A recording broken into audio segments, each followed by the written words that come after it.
Hello, I'm delighted to welcome you today as we talk for a few minutes about the new strategic plan. We entitled it Our UMBC, a strategic plan for advancing excellence. And I want to congratulate the entire community on working collaboratively to develop this vision for our future as we build on both inclusive excellence and as we think about capacity building for success over the next 50 years. The strategic plan was developed over the past 3 years by dedicated faculty, staff and students and alumni who all work together to create the future vision of our campus. During the process, we heard from more than 5,000 people through focus groups, different events, through surveys, through our university retreats. And we want to thank everyone who offered their expertise and perspective during this process and worked so hard in creating our new strategic plan. The plan reaffirms our mission as a public research university integrating teaching, research, and service. And we know we're here to benefit the citizens of Maryland. And so what we've done in the plan is to update our vision statement to reflect our distinctive culture and all the opportunities we have. And let me read this new vision statement with precise language because it reflects thinking over a number of meetings and university retreats and the thinking of the broad community. Here is our updated vision statement. We are a community that redefines excellence in higher education through an inclusive culture that connects innovative teaching and learning, research across the disciplines, and civic engagement. We will advance knowledge, economic prosperity, and social justice by welcoming and inspiring inquisitive minds from all backgrounds. At the beginning of our planning process, we consulted with the campus community about what would be the fundamental elements or focus areas for building success and shaping the planning process. And as a result of that consultation, the plan addresses 4 key areas that were selected by the UMBC community. Now, these areas are research, scholarship, and creative activity, the student experience, innovative curriculum and pedagogy, and community and extended connections. Our primary goal in the research, scholarship, and creative achievement area is to elevate our standing as a nationally and internationally recognized research university by connecting what we do to the economic life, the cultural life, the civic life of Baltimore and this region. But what's really important there is that we create an inclusive environment that involves our students with the faculty and staff, developing excellence in these different areas across disciplines, across institutions, because we understand the importance of this inclusive excellence. The primary goal for the student experience is to create a vibrant set of experiences, both for our undergraduate and graduate students. Experience that integrate in and out of classroom learning to prepare our students for meaningful careers and civic and personal lives. The primary goal in the curriculum and pedagogy area is to create innovative curricula and academic programs that can help students succeed. It's just that simple. I mean, the real challenge in universities around the country is so many students are not succeeding. We are determined that what we do in teaching and learning will lead to their success. Our primary goal for community and extended connections is to support engaged teaching and scholarship that foster partnerships benefiting campus life, our local neighborhoods, the state, and the surrounding region. Philip, I think it's very important that we look at the relationship between this strategic plan and the self-study that we've been developing as we prepare for the Middle States Accreditation visit in the fall. Yes.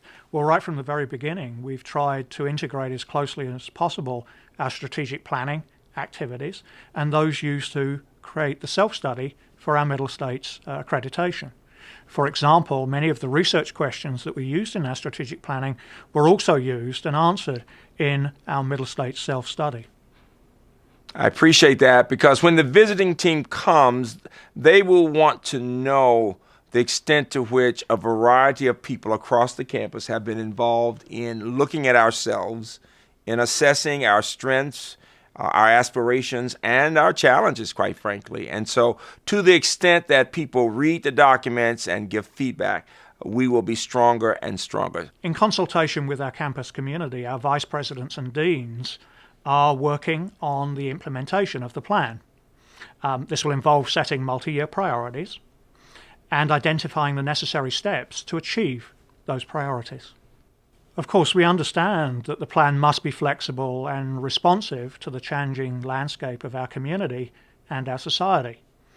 And so we will remain open to addressing other opportunities and challenges as they emerge, just as we have always done here at UMBC.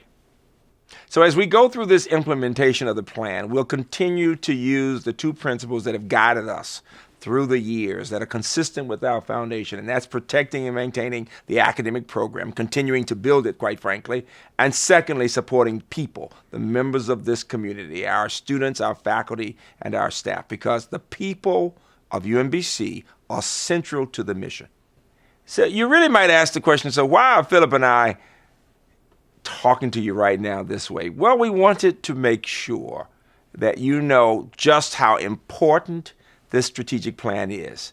We wanted you also to know that, quite frankly, we really appreciate all that everyone has done to look at ourselves carefully and to talk about our dreams and aspirations for the next 50 years. And so we now want to not only thank you, but we want to encourage you to read the entire document, because this represents a lot of work, years of work. I want to thank Philip and all the others who've been involved in this process and the entire community for making it our own. And so we want you to go to strategicplan.umbc.edu, read the document, talk about it. We can never stop assessing who we are and thinking about the future.